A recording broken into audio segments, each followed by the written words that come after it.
அவங்களுக்கு அது பிடிச்சிருக்கு, அவங்க பண்ணட்டும். ஏன் ஹேட்டட் எடுத்து தெளிக்கிறீங்க? 17-18 லட்ச ரூபாய்க்கு வண்டி 60 லட்ச ரூபா வண்டிக்கு தகுந்த நம்ம செலவு தான் வைக்கும். அது வந்துட்டு நீங்க தெளிவா புரிஞ்சுக்கணும். வால்வோ V90யோட ஷோரூம் சர்வீஸ் எவ்வளவு பாத்தீங்கன்னா குறைஞ்சது 40,000 45,000 சர்வீஸ் ஆகுது. பட் 25,000 உங்களுக்கு அந்த டயரோட காஸ்ட். ஒரு டயரோட cost 25,000.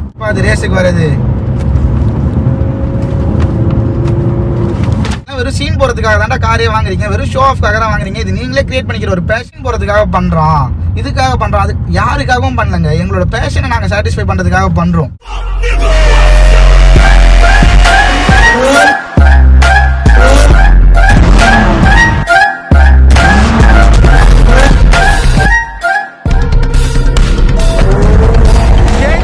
நிஷாந்தியா, welcome to my channel. இன்னைக்கு நம்ம சேனலில் எங்கே இருக்கோம்னு பார்த்தீங்கன்னா தலப்பாக்கட்டு பிரியாணிகிட்ட தான் இருக்கும்.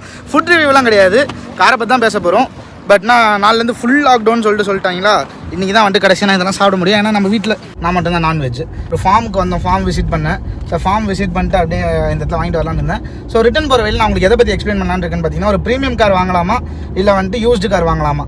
17 லட்ச ரூபா அமௌண்ட் இருக்குன்னா அந்த அமௌண்ட்டுக்கு ஒரு இப்போ 20 லட்ச ரூபா அமௌண்ட்டுக்கு ஒரு யூஸ்டு ப்ரீமியம் கார் வாங்கலாமா, அப்படின்னா வந்துட்டு புது கார் வாங்கலாமா, எது பெஸ்ட்டு, அதில் இருக்க ப்ரோஸ் அண்ட் கான்ஸ் பற்றி நம்ம டிஸ்கஸ் பண்ண போகிறோம். ஸோ அப்படியே வாங்க வீடியோக்குள்ளே போயிடலாம்.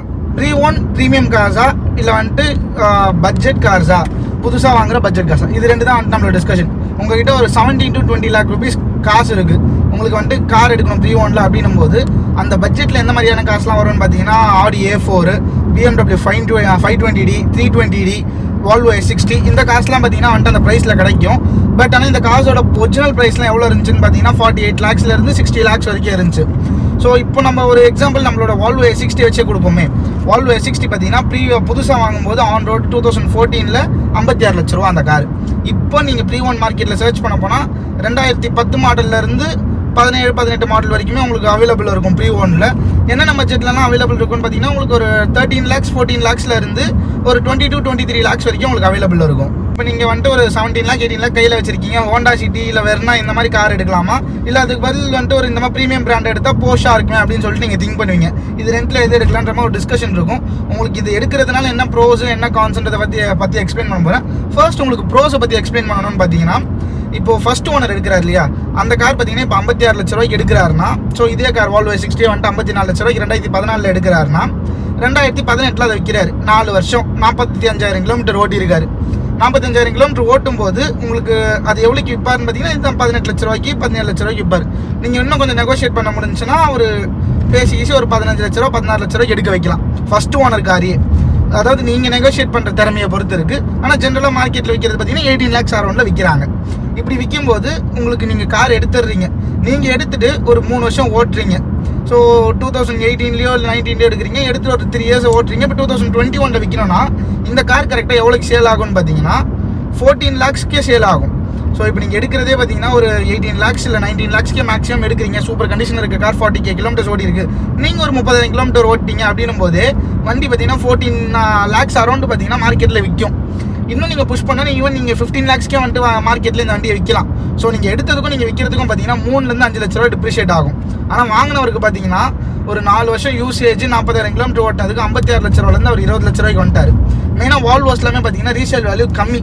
ஸோ அதனாலே நம்மளுக்கு இந்த டிப்ரிசியேஷன் வேல்யூ மாறும். இதே பென்ஸ் BMW டிப்ரிசியேஷன் வேல்யூ வந்துட்டு பர்சன்டேஜ் வந்துட்டு கம்மியாகுமே தவிர, பட் சேம் நான் ஃபர்ஸ்ட் ஓனர்லேருந்து செகண்ட் ஓனர் வரதுக்கும் செகண்ட் ஓனர்லேருந்து தேர்ட் ஓனர் போகிறதுக்கும் அந்த டிப்ரிசியேஷன் கேப் இருக்கு இல்லையா, அது வந்துட்டு எப்பயுமே கம்மியாக தான் இருக்கும். ஃபர்ஸ்ட் ஓனர் வாங்கி விற்கும் போது ரொம்ப அதிகமாக இருக்கும், செகண்ட் ஓனர் வாங்கி அதை தேர்ட் ஓனருக்கு விற்கும் போது ரொம்ப கம்மியாக தான் இருக்கும் இந்த depreciation gap. So first pros பார்த்தீங்கன்னா உங்களுக்கு டிப்ரிசியேஷனோட வேல்யூ நீங்கள் எடுத்து அதை செகண்ட் ஓனராக நீங்கள் ஆகிட்டு அதை தேர்ட் ஓனர் விற்கும்போது உங்களுக்கு பெரிய லாஸ் கிடையாது. இதே ஒரு ப்ரீமியம் கார் ஃபர்ஸ்ட் ஓனராக எடுத்து அவர் ஓட்டின அவருக்கு விற்றாருன்னா அவருக்கு கம்பேர் பண்ணும்போது நம்மளுக்கு லாஸேன்றதே பெருசாக கிடையாது. நீங்கள் வந்துட்டு அதுக்கு நீங்கள் ஓட்டினதுக்கு தகுந்த அளவுக்கு அது ஒர்த்தாக டிப்ரிஷியேட் ஆகிருக்குன்றது உங்களுக்கு ஃபீல் ஆகும். ஃபர்ஸ்ட் ப்ரீமியம் கார் எடுக்கிறது இது ஒரு பெனிஃபிட். அதனால தான் ப்ரீமியம் கார்ஸ் எல்லாமே இந்த ரேஞ்சில் வந்துட்டு நம்மளுக்கு கிடைக்கிது. இன்னொன்று மெயினாக பட்னா இதுக்கு இந்த ஒரு ப்ரோ தாண்டி மெயினாக நம்மளுக்கு என்னென்ன நெகட்டிவ்ஸ் இருக்குன்னு பார்த்தீங்கன்னா, வண்டியோட செலவு. இப்போ நீங்கள் என்ன தான் வந்துட்டு ஒரு 17 லட்ச ரூபாய்க்கு இந்த காரை எடுத்துட்டீங்கனாலும் 17-18 லட்ச ரூபாய்க்கு வண்டி வைக்கிற செலவு 60 லட்ச ரூபா செலவுக்கு 60 லட்ச ரூபா வண்டிக்கு தகுந்த நம்ம செலவு தான் வைக்கும். அது வந்துட்டு நீங்கள் தெளிவாக புரிஞ்சுக்கணும். 17 லட்ச ரூபாய்க்கு வந்துட்டு அந்த கார் எடுக்கிறதுக்கும் இந்த கார் எடுக்கிறதுக்கும் அதுதான் செலவு பார்த்தீங்கன்னா 60 லட்ச ரூபா என்ன கார் செலவு வைக்குமோ அதே செலவு தான் இதை வைக்கும். அதை நீங்கள் டெஃபினட்டாக புரிஞ்சுக்கிட்டே ஆகும். ஸோ இப்போ ஒரு வெர்னா இருக்குது, நம்மளோட அந்த 1.6 லிட்டர் ஸ்டேஜ் 1+ வேர்னா இருக்கு இல்லையா, அதோட ஜென்ரல் சர்வீஸோட ரேட்டு பார்த்தீங்கன்னா 6500 7,500 அது நம்ம அந்த வண்டி ரிவ்யூ பண்ணும்போதே சொல்லியிருப்போம்.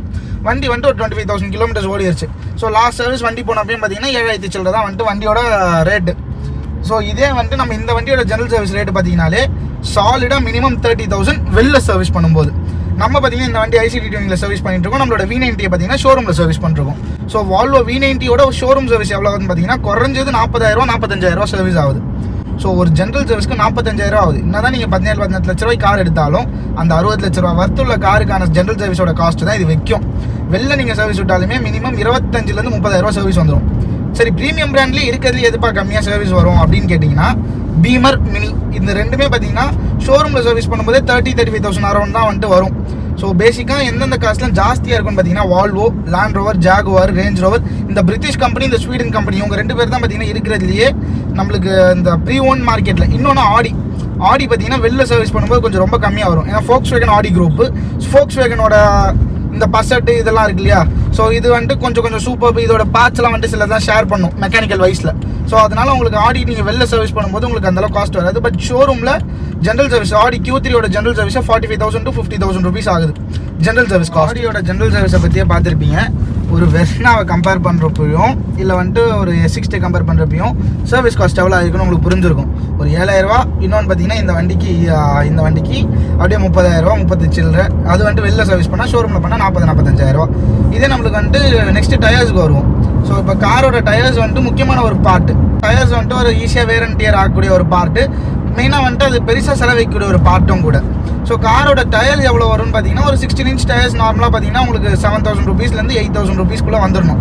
பட் ஆனால் இதே 18 inch அலாய்ஸ் உங்களுக்கு எவ்வளோ 18 inch டயர்ஸ் வந்துட்டு உங்களுக்கு எவ்வளோ வருதுன்னு பார்த்தீங்கன்னா மிஷ்லின் PS4லாம் உங்களுக்கு ஆல்மோஸ்ட் வந்துட்டு 21,000 25,000 வருது. நான் கடைசியாக வாங்கின இந்த ஃப்ரண்ட் PS4 மிஷ்லின் PS4 செட்டு பார்த்தீங்கன்னா 25,000 வித் வாரண்டி. பட்னா 25,000 உங்களுக்கு அந்த டயரோட காஸ்ட். ஒரு டயரோட காஸ்ட் 25,000. 2 டயருக்கு போனாலே 50,000 ஆயிடுச்சு. பட்னா நீங்கள் அந்த இடத்துல 2 டயர் மாற்றினாலே உங்களுக்கு 12,000 மேக்ஸிமம் 17,000 நீங்கள் ஸ்டெச் அவுட் பண்ணாலே போதும். உங்களுக்கு வந்துட்டு வேலை முடிஞ்சிடும். ஸோ ஒரு டயர் 9,000 கணக்கில் வச்சா கூட உங்களுக்கு 18,000 கூட முடிஞ்சிடும். 18,000 எங்கே இருக்குது, 50,000 எங்கே இருக்குன்னு பார்த்துங்க ஒரு டயருக்கு. இன்னொன்று இதே மாதிரி நம்ம நார்மலாக ரோட்ஸில் போயிட்டுருக்கோம், ரெகுலர் ரோட்ஸில் அது போயிட்டுருக்கோம் அப்படின்னும் போது இப்போ நம்ம ஒரு வண்டி போயிட்டுருக்கோம், நம்மளுக்கு பக்கத்தில் ஒரு வண்டி இருக்குது, ஒரு தவிர்க்க முடியாத ஒரு பாட் ஹோல் இருக்குது அப்படின்னும் போது நம்ம ரெகுலராக வந்துட்டு ஒரு I-20லையோ இல்லை வெர்னா சிட்டியில் நார்மலாக போகிற ஒரு பள்ளம் தான். அந்த பள்ளம் வந்துட்டு அந்த காரில் போகும்போது பெருசாக அஃபெக்ட் ஆகாது. சரி, அதே பள்ளத்தில் நீங்கள் இந்த கார் எடுத்துகிட்டு போய் விடுறீங்க, என்ன ஆகும்னு பார்த்தீங்கன்னா லோ ப்ரொஃபைல் டயர் 45 செக்ஷன் தான் உங்களுக்கு டயரோட section. So low profile tyre 45 கூட இல்லை 40 235 40 R18 இந்த டயருக்கு. ஸோ 40 செக்ஷனில் இருக்கும்போது ரொம்ப லோ ப்ரொஃபைல் டயர்ஸ் என்ன ஆகும்னு பார்த்தீங்கன்னா டயர் ஈஸியாக கிழிஞ்சிரும். ஏன்னா இந்த கார் வந்துட்டு CB unit, completely built unit. இதை வந்துட்டு ஒரு காரை ஃபுல்லாக அங்கேயே வெளிநாட்டிலே பில்ட் பண்ணி ஷிப் பண்ணி இங்கே கொண்டு வந்து நம்மளுக்கு வந்துட்டு சேல் பண்ணாங்க பேக் இன் 2014. ஸோ இந்த கார் வந்துட்டு ஒரு CB யூனிட்னும் போது அந்த வெளிநாட்டுக்கு எந்த டயர் ரோடு ஸ்பெசிஃபிகேஷன் தேவையோ அந்த டயர் ஸ்பெசிஃபிகேஷனோட தான் அந்த வண்டி இங்கே வரும். ஸோ இங்கே வந்து நம்ம இதே 18 inch டயர்ஸில் நம்ம ஓட்டிகிட்டு இருக்கணும் போது நம்மளுக்கு இவ்வளோலாம் ஃபேஸ் பண்ண வேண்டியிருக்கும். சரி, நம்ம டவுன் சைசிங் போகலாம் மேடானா மற்ற காசு கூட ஓரளவுக்கு ஓகே. பட் வால்வோவில் என்னென்னா உங்களுக்கு சேஃப்டி இஷ்யூக்காக நிறைய கொடுத்துருப்பாங்க. ஈவன் நீங்கள் வந்துட்டு கம்பெனி ஸ்பெசிஃபிகேஷனோட டவுன் சைஸ் பண்ண போனால் உங்களுக்கு வந்துட்டு கொலிஷன் வார்னிங்னு ஒரு வார்னிங் ஆரம்பிக்கும், ABS வார்னிங்னு ஒரு வார்னிங் ஆரம்பிக்கும். இப்படிலாம் வந்துட்டு நிறைய இஷ்யூ வந்துட்டு வரும்னு சொல்ல மேபி வரலாம். சில காசில் வந்துட்டு அந்த மாதிரி டவுன் சைஸ் பண்ணி வந்து பார்த்துருக்கேன். இல்லை 230 40 18ன்றதை 235 50 18 போட்டிருக்காங்க. அந்த 50ன்றது இப்போ 40 ப்ரொஃபைல் லோ ப்ரொஃபைல் இல்லையா, 50 ப்ரொஃபைல் பார்த்தீங்கன்னா உங்களுக்கு கொஞ்சம் கனமாக இருக்கும். அதனால் பள்ளத்தில் விட்டால் சீக்கிரம் கிளியாது, கொஞ்சம் கம்ஃபர்ட்டாகவும் இருக்கும். ஸோ ஆனால் அப்படி இருக்கும் பட்சத்தில் உங்களுக்கு என்ன ஒரு பிரச்சனைன்னு பார்த்தீங்கன்னா இந்த மாதிரி கொலிஷன் வார்னிங்லாம் வந்துட்டு அவர் வண்டியில் வந்துருந்துச்சு. அவர் வண்டியில் வந்து பிரச்சனையாகி அப்போ அந்த டயரை சேலே பண்ணி அவர் ஸ்டாக் டயருக்கே போயிட்டார். ஸோ சேஃப்டி கன்சர்னுக்காக தான் இவ்வளவும் பண்ணுறாங்க. பட் ஸ்டில் நம்ம ஊருக்கு அது செட் ஆகாது. ஸோ நீங்கள் அதே நார்மலாக உங்கள் வெர்னா ஹுண்டாயில் வந்துட்டு போகிற பள்ளத்தில் இந்த காரை விட்டிங்கன்னா டயர் கிழிஞ்சு ஓரமாக உட்கார வேண்டியது தான். அதுக்கப்புறம் வந்துட்டு டயர் வாங்கிட்டு வந்து ஃபிட் பண்ணால் தான் வந்துட்டு வேலைக்கு ஆகும். அப்படின்னா ஸ்பேர் டயரை போட்டு கண்டிப்பாக அந்த டயரை மாற்றி தான் ஆகணும். அதே மாதிரி இன்னொன்று உங்களுக்கு அலாய்வீல் பெண்டு. ஸோ நம்ம வண்டியிலுமே அது ஆகிருக்கு. இதுக்கு முன்னாடி வந்துட்டு ஒரு 2 செட் ஆஃப் அலாய்வீல்ஸில் போயிருந்துச்சு. ஸோ இந்த வண்டிக்கு இது 3வது செட் ஆஃப் அலாய்வீல்ஸ். இந்த வண்டி இல்லை, நீங்கள் ப்ரீமியம் கார் எந்த வண்டி எடுத்துக்கிட்டாலும் சரி, A6 530D ஒரு 17 inch or 18 inch அலாய்ஸ் போயிட்டாலே உங்களுக்கு இந்த ப்ராப்ளம்லாம் காமனாக இருக்கும். உங்களுக்கு அலாய் பெண்ட் ஆகுறது இந்த ப்ராப்ளம் ரொம்ப ரொம்ப காமனாக இருக்கும். ஏன்னா வந்துட்டு நம்மளுக்கு 17 inch எல்லாமே ரொம்ப ரேர் தான் இப்போ கொடுக்குறது. 16 inch மேபி வந்துட்டு ஃபிட் ஆகலாம். 17 inch பார்த்தீங்கன்னா ஷோரூம் ஓயில் கொடுக்குறது சில காசுலாம் கொடுக்குறாங்க. 16 inch இஸ் பெட்டர்.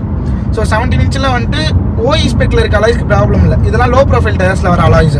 ஸோ இந்த மாதிரி ப்ரீமியம் பிராண்டு லோ ப்ரொஃபைல் தான் கொடுப்பாங்க. பிகாஸ் ஹையர் ஸ்பீடில் போகும்போது உங்களுக்கு நல்ல கிரிப் இருக்கணும், அதே மாதிரி வந்துட்டு நல்ல ஸ்டெபிலிட்டி இருக்கணும் இப்படின்னு சொல்லிட்டு அந்த டயர் ஸ்பெக்ஸில் கொஞ்சம் காரணமாக அதில் நம்ம டீப்பாக போகாமல் இந்த டாப்பிக்லேயே ஸ்டே ஆகும். ஸோ இந்த டாபிக் பற்றியே பேசும்போது நம்மளுக்கு அந்த மாதிரி உங்களுக்கு டயர் ப்ராப்ளம்லாம் வரும்போது கண்டிப்பாக கிழிஞ்சிரும். உங்களுக்கு 25,000 வந்துட்டு ஒரு டயருக்கு செலவு பண்ண வேண்டியிருக்கும். வெறும் 18 இன்ச்சுக்கு சொல்கிறேன். இதில் 19 இன்ச் அலாய்ஸ் இருக்குது, 20 இன்ச் இருக்குது. இதோட பெரிய பெரிய மாடல்ஸ்க்குலாம் போகும்போது ஸோ அலாய் பெண்டை பற்றி வரும். அலாய் பெண்ட் ஆரம்பிச்சு. ஸோ இந்த வண்டிக்கு இது 3வது செட் ஆஃப் அலாய்ஸ். ஸோ இதுக்கு முன்னாடி ஆல்ரெடி ஒரு செட்டு 2 செட் இருந்துச்சு. நம்ம சேனல் ஆரம்பிக்கிறதுக்கு முன்னாடியே இந்த அலாய்ஸ் சேஞ்ச் பண்ணிட்டேன். ஆமாம், சேனல் ஆரம்பிக்கிறதுக்கு முன்னாடியே பார்த்தீங்கன்னா இந்த அலாய்ஸ் சேஞ்ச் பண்ணிட்டேன். பட் அதுக்கு முன்னாடியே பார்த்தீங்கன்னா 2 செட் ஆஃப் அலாய் இருந்துச்சு. நம்ம இன்ஸ்டாகிராமில் பழைய ஃபோட்டோஸில் சர்ச் பண்ண போனீங்கன்னா தெரியும் உங்களுக்கு வேறு செட் ஆஃப் அலாய்ஸில் இந்த கார் வந்திருக்கும். ஸோ அதுக்கப்புறம் வந்துட்டு அதெல்லாம் விட்டுட்டு இது வால்வோட ஆர்லைன் ரிம்ஸ். இதுவுமே 18 இன்ச் தான், ஜெர்மன் இம்போர்ட்டடு. ஸோ இந்த அலாய் வீல்ஸ் உங்களுக்கு எவ்வளோ வரும்னு பார்த்தீங்கன்னா ஆல்மோஸ்ட் 1 lakh அந்த மாதிரி வந்துடும். இப்போ இந்த மாதிரி நீங்கள் அலாய் பெண்ட் ஆயிடுச்சுனாலே அலாய் பெண்ட் எடுக்கலாம். எடுத்தால் திரும்பி வந்துட்டு ஒரு சின்ன பள்ளத்தில் விட்டாலே உங்களுக்கு திரும்பி அலாய் பெண்டு வந்துடும். அப்படி அலாய் பெண்டு வரலனாலும் என்ன ஆகும், வண்டி ஓடையே வந்துட்டு அந்த பெண்டு வந்துட்டு ஃபார்மேஷன் மாறும், அலாய் வீலோட ஸ்டெபிலிட்டி மாறும். அப்படிலாம் இல்லை. பட் ஆனால் வந்து நம்மளுக்கு புது அலாய்ஸாக போடலாம். பட் பக்குவமாக பார்த்து ஓட்டணும். வண்டிக்கு தகுந்த மாதிரி வந்துட்டு அழுங்காமல் குழுங்காமல் பள்ளத்தில் எதுவும் பெருசாக விடாமல் அப்படியே பக்குவமாக பார்த்து ஓட்டினா வண்டியை மெயின்டைன் பண்ணலாம். ஸோ இதனால தான் நிறைய பேர் ப்ரீமியம் கார் வாங்கி டக்குன்னு சேல் பண்ணுறாங்க இல்லையா, வாங்கினோடனே சேல் பண்ணுறது. இதெல்லாமும் ஒரு ரீசன் தான். டயர் வந்துட்டு பஞ்சர் ஆகிருக்கலாம். ஒரு டயர் எவ்வளோன்னு கேட்டால் 25,000 இருக்கலாம். இதுக்கு 25,000 செலவாகுதா அப்படின்னு சொல்லிட்டு யோசிச்சுட்டு அதுக்கப்புறம் விற்றுட்டு வாங்கி பட்டு அதுக்கப்புறம் அனுபவிச்சு அதுக்கப்புறம் நிறைய பேர் விற்றுருப்பாங்க. பட் நீங்கள் வாங்கி அனுபவிக்கி ஏதோ பட்டு திருந்துறதை விட இந்த மாதிரி வந்துட்டு ஆல்ரெடி வாங்கி வச்சிருக்கவங்களோட அட்வைஸை கேட்டே வந்துட்டு நீங்கள் ஒரு நல்ல டிசிஷனுக்கு வரலாம். ஸோ அதனால தான் மெயினாக நான் இந்த வீடியோ மேக் பண்ணுன்னு இருந்தேன். உங்களுக்கு வந்துட்டு இந்த செலவெல்லாம் உங்களால் ஏற்றுக்க முடியும், உங்கள் செலவெல்லாம் இந்த பார்த்துக்க முடியும். பட் எனக்கு வந்துட்டு இந்த மாதிரி எப்படி சொல்கிறது, ஒரு ஃபஸ்ட் ஓனராக போய் நான் திரும்பி ஒரு 3 வருஷம் 4 வருஷத்தில் வண்டி சேஞ்ச் பண்ணுவேன், எனக்கு டிப்ரிசியேஷன் வந்துட்டு அந்தளவுக்கு ஆக வேண்டிய கட்டாயத்தில் நான் இல்லை அப்படின்னும் போது நீங்கள் செகண்ட் ஹேண்ட் கார் வாங்கிக்கலாம். அதாவது you have capability of getting that 70 லட்ச ரூபா கார். ஆனால் வந்துட்டு உங்களுக்கு தேவையில்லாமல் அதிகமாக டிப்ரிஷியேட் ஆகுது. நான் திரும்பி 3 வருஷத்துக்கு ஒரு வாட்டி காரை சேஞ்ச் பண்ணுவேன். ஸோ நம்மளும் அதே மாதிரி தான் கார் எடுத்து ரொம்ப வருஷம் வச்சுக்கிறதுக்கு பதில் இந்த கார் எடுக்கிறோம் 3 years யூஸ் பண்ணுறோம், திரும்பி சேஞ்ச் பண்ணலாம். அதே மாதிரி நம்மளுக்கு இன்னொரு கார் எடுக்கலாம், ஒரு 3 years யூஸ் பண்ணலாம், அந்த மாதிரி சேஞ்ச் பண்ணிக்கிட்டே இருக்கலாம். ஸோ நம்மளுக்கு வந்துட்டு டிஃப்ரெண்ட் கார்ஸை வந்துட்டு எக்ஸ்பீரியன்ஸ் பண்ணுறதுக்கான ஒரு ஆப்ஷன் கிடைக்கும். ஸோ நம்மள மாதிரி மைண்ட் செட் உள்ள பர்சனாலிட்டி உள்ள ஆளுங்க இந்த மாதிரி பண்ணுறாங்க. ஸோ மெயினாக இந்த மாதிரி BMW ஆடிலையும் பாருங்களேன், ஒரு 3 years 4 years காரை சேல் பண்ணுறாங்க நிறைய ஓனர்ஸ். பிகாஸ் அவங்களுக்கு சேல் பண்ணிட்டு அப்படியே இன்னொரு செட் ஆஃப் கார்ஸுக்கு போயிடுவாங்க. அந்த மாதிரி இருக்கும்போது நீங்கள் ஃபஸ்ட்டு ஹேண்ட் கார் எடுக்கிறத விட செகண்ட் ஹேண்ட் கார் எடுக்கிறது ரொம்ப ரொம்ப பெட்டர். ஏன்னா எடுப்பீங்க, ஒரு 3-4 லட்ச ரூபா டிப்ரிஷியேட் ஆகும், டக்குன்னு இன்னொரு காருக்கு போயிடுவீங்க. அது வந்துட்டு much better than getting a new car. ஒரு 3 வருஷத்தில் நீங்கள் திரும்பி சேல் பண்ண போகிறீங்கன்னா புது கார் போய் எதுக்கு ஒரு 30 லட்ச ரூபா டிப்ரிஷியேட் ஆகி நீங்கள் கார் சேல் பண்ணுறதுக்கு 5 லட்ச ரூபா அதே 3 வருஷத்துக்கு டிப்ரிஷியேட் ஆக போகுது. இந்த மாதிரி ப்ரீ ஒன் காசே எடுத்துகிட்டு போயிடலாம். உங்களுக்கு என்ன, உங்களுக்கு நீங்கள் கேட்ட நம்பரில் கார் கிடைக்காது. மேபி வந்துட்டு நல்ல காராக இருந்தால் நீங்கள் பிடிச்ச கலரில் மேபி இருக்காது. இந்த மாதிரி சின்ன விஷயம் தான் இருக்குமே தவிர பட் கண்டிப்பாக எப்படி சொல்கிறது, pre own cars is always better if you can maintain the car எடுத்து உங்களால் மெயின்டைன் பண்ண முடியும். எனக்கு மெயின்டெனன்ஸ்லாம் பிரச்சனையே இல்லை, செலவு பண்ண முடியும் அப்படின்னும் போது பண்ணலாம். இன்னொன்று உங்களுக்கு ஒரு டிப் ஒன்று தரேன். நீங்கள் கார் வந்துட்டு 20 லட்ச ரூபாய்க்கு கார் எடுக்கிறீங்கன்னா அதில் ஃபஸ்ட்டு 10% ஆஃப் த அமௌண்ட் அதை வந்துட்டு நீங்கள் கார் எடுக்கும் போதே 2 லட்ச ரூபா அதாவது வந்துட்டு வண்டி செலவுக்குன்னு ஒதுக்கி வச்சுருங்க. செலவு வரலைன்னா மச் பெட்டர். பட் செலவு வந்தால் அதை பார்த்துக்கணும். ஸோ நீங்கள் கார் எடுக்கும்போதே இந்த கார் எடுக்கிற ப்ரைஸ், இந்த ப்ரீமியம் கார் இல்லை, எந்த ப்ரீமியம் கார் எடுத்தாலும் அதோட 10% பார்த்தீங்கன்னா நீங்கள் வந்துட்டு இதுக்குன்னே வந்துட்டு தனியாக ஒதுக்கி வச்சுருங்க மெயின்டெனன்ஸ் இந்த மாதிரி விஷயத்துக்கு. ஏன்னா அப்போ தான் உங்களுக்கு டக்குன்னு எதனா செலவு வந்தாலும் உங்கள் பாக்கெட் அதை அஃபெக்ட் பண்ணாது. நீங்கள் ஆல்ரெடி அதுக்கு ஒரு பிளான்டாக இருக்கிற மாதிரி ஃபீல் ஆகும் உங்களுக்கு. ப்ரீ ஒனில் ப்ரீமியம் கார் எடுக்கலான்றதையும் சொல்லியாச்சு. இன்கேஸ் உங்களுக்கு வந்துட்டு இவ்வளோ மெயின்டைன்லாம் பண்ண முடியாதுப்பா அப்படின்னும் போது நீங்கள் பெட்டர் வந்துட்டு ஒரு வெர்னாவோ இல்லை வந்துட்டு ஹோண்டா சிட்டி அந்த 17 லட்ச ரூபாய்க்கு உங்களுக்கு என்ன கார் தோணுதோ அந்த காரை நீங்கள் பெட்டர் எடுங்க. இது வந்துட்டு யானையை கட்டி தீனி போடுற கதை. ஏன்னா நீங்கள் 15 லட்ச ரூபாய் கார் எடுத்தாலும் அது அந்த 60 லட்ச ரூபா கார் செலவிக்கிற செலவு தான் வைக்க போகுது. எந்த மாற்றமே கிடையாது. ஸ்பேர்ஸ் அதே ரேட்டு தான். நீங்கள் மிரர் கேப் உடஞ்சாலும் ஷோரூமில் போய் கேட்டால் அதே ரேட் தான் சொல்லுவான். இந்த மிரர் செட் எல்லாமே பார்த்தீங்கன்னா 10,000 ரூபா கிட்ட கேட்பாங்க. ஸோ வால்வோட காமன் ப்ராப்ளம் டோர் லாக் ப்ராப்ளம்னா அந்த ப்ராப்ளம் நம்மளுக்கும் வந்துச்சு. ஸோ அந்த டோர் லாக் மட்டுமே 15,000 ரூபா ஆச்சு டோர் லாக் மட்டும். ஸோ ஒரு சின்ன ஒரு டோர் லாக் மெக்கானிசம் இது திறக்கலை அப்படின்ற மெக்கானிசத்துக்கே பார்த்தீங்கன்னா 15,000 ரூபா செலவாச்சு. அதுவும் ஸ்பேர்ஸ் வந்துட்டு ஈஸியாக கிடைக்காது, அம்ரிஸ்டர்லேருந்து இறக்கணும். ஸோ அதுக்கு ஒரு 1 வீக் வண்டி நின்றுச்சு. அதுக்கப்புறம் ஸ்பேர் எங்கேயும் கிடைக்காம நார்த் இந்தியாவிலேருந்து வந்துட்டு சோர்ஸ் பண்ண வேண்டியதாக போச்சு. சோர்ஸ் பண்ணிடலாம், பட்னா வந்துட்டு அதுக்கு அவ்வளோ அலையணும். உங்களால் மெயின்டைன் பண்ண முடியும், செலவு பண்ண முடியும். பட் இந்த மாதிரி வந்துட்டு எனக்கு அதிக டிப்ரிசியேஷன் ஆக தேவையில்லை அப்படின்னு நினைக்கிறவங்க எடுக்கலாம். இல்லை வந்துட்டு என்னால் அந்த இதுவும் மேனேஜ் பண்ணிக்க முடியும், வர செலவை மேனேஜ் பண்ணிக்க முடியும், but I want to experience premium cars அப்படின்றவங்களும் தாராளமாக பண்ணிக்கலாம். அதே மாதிரி எனக்கு சின்னதாக ஒரு கன்சர்ன், நம்ம இதுக்கு முன்னாடி ஐ காட் கேம்னு ஒரு வீடியோ போட்டோம் இல்லையா, அந்த வீடியோ கீழே ஒருத்தர் வந்துட்டு இந்த மாதிரி சொல்லியிருந்தார், ப்ரீமியம் காராக இருந்தாலுமே எல்லாமே ஒரு ஷோ ஆஃப்காக தான் அப்படின்னு சொல்லிட்டு. நான் என்ன சொன்னேன், ப்ரீமியம் கார்ன்றது ஒரு ஷோ ஆஃப் இல்லைங்க. நாங்கள் 1 லட்ச ரூபாய்க்கு கார் வாங்கி கூட 8 லட்ச ரூபாய்க்கு மாடிஃபிகேஷன் பண்ணி ஓட்டுவோம். It's all depends on passion அப்படின்னு சொல்லிட்டு சொன்னேன். எல்லாருமே ஷோ ஆஃப் பண்ணுறதுனா மட்டுமே கார் வாங்குறது இல்லை, வாழ்க்கையில் எக்ஸ்பீரியன்ஸ் பண்ணுறதுக்காக கூட தான் கார் வாங்குறாங்க அப்படின்னு சொல்லிட்டு. பட் அவர் என்ன சொன்னார், பேஷன்றது நீங்களே உருவாக்கிறது தானே அப்படின்னு கேட்டார். ஆஹா, இதுக்கு மேலே பேசினா வந்துட்டு இவர்கிட்ட போராட முடியாது அப்படின்னு இருக்கலாம். இப்போ எனக்கு வந்துட்டு ஒரு ஃபாஸ்ட்டாக போகணும் அப்படின்னு ஃபீல் ஆகும்போது ஒரு ஷிஃப்ட்டில் V6 இன்ஜின் எதிர்பார்த்துட்டு 330 ஹார்ஸ் பவர். யாருப்பா அது ரேஸுக்கு வர்றது?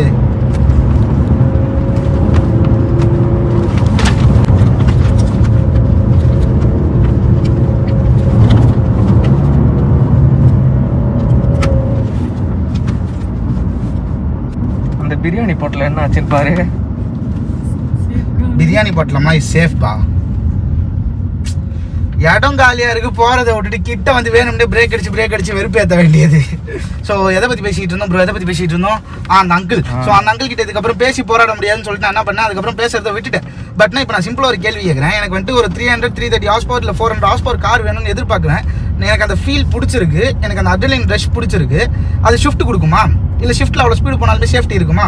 So it all depends. இது வந்துட்டு ஒரு பேஷன். அதாவது நீங்கள் ஒரு நான் கார் கையாருன்ட்டு you can't blame for some ஒன். அவங்களுக்கு அது பிடிச்சிருக்கு, அவங்க பண்ணட்டும். ஏன் ஹேட்டட் எத்தனை தெளிக்கிறீங்க? நீங்களாம் வெறும் சீன் போகிறதுக்காக தாண்டா காரே வாங்குறீங்க, வெறும் ஷோ ஆஃப்காக தான் வாங்குறீங்க. இது நீங்களே கிரியேட் பண்ணிக்கிற ஒரு பேஷன் அப்படின்றீங்க. இது வந்துட்டு ஒரு இடத்துலேருந்து இன்னொரு இடத்துக்கு கொண்டு போய் வர ஒரு பொருள் மட்டும் கிடையாது. It's a brother. நான் வந்துட்டு பார்த்தீங்கன்னா விட்ராதரா தம்பி எதனா இந்த மாதிரி குறுக்கு யாருன்னா ஓட்ட வந்துட்டாங்கன்னா விட்ராதரா தம்பி அது ஒரு தம்பி மாதிரியோ ஒரு கேர்ள் ஃப்ரெண்ட் மாதிரியோ ஒரு பாய் ஃப்ரெண்ட் மாதிரியோ தான் வந்துட்டு ட்ரீட் பண்ணுவாங்க அவங்க காரை. So it all depends. அவங்கவுங்களோட பேஷன் லெவலுக்கு பொறுத்தது அது. அதை வந்துட்டு நம்ம குத்தம் சொல்ல முடியும். உங்களுக்கு ஒன்று பிடிச்சிருக்குன்னா நீங்கள் அதை செய்கிறீங்க, நாங்கள் யாரும் எதுவும் குத்தம் சொல்கிறது இல்லை. ஆனால் ஒரு கார் கை அதை பண்ணுறோன்னா சீன் போகிறதுக்காக பண்ணுறோம், இதுக்காக பண்ணுறோம், அது யாருக்காகவும் பண்ணலைங்க. எங்களோட பேஷனை நாங்கள் சாட்டிஸ்ஃபை பண்ணுறதுக்காக பண்ணுறோம். அது வந்துட்டு சொன்னாலும் உங்களுக்கு புரியாதுன்னா அது புரியாத நிலைமையில் இருக்கட்டும். பட்னா வந்துட்டு ஹேட்ரட் தெளிக்காதீங்க கார் கைஸ் மேலே. ஸோ நம்ம என்ன பண்ணுவோம், இந்த வீடியோ இதோட முடிச்சுப்போம். ஓப் இந்த வீடியோ பார்த்தீங்கன்னா உங்களுக்கு யூஸ்ஃபுல்லாக இருந்துச்சுன்னு நினைக்கிறேன். நானும் வீட்டுக்கு போய் பிரியாணி குடிக்கணும். ஸோ இந்த வீடியோ இதோட முடிச்சிக்கலாம். பாய்.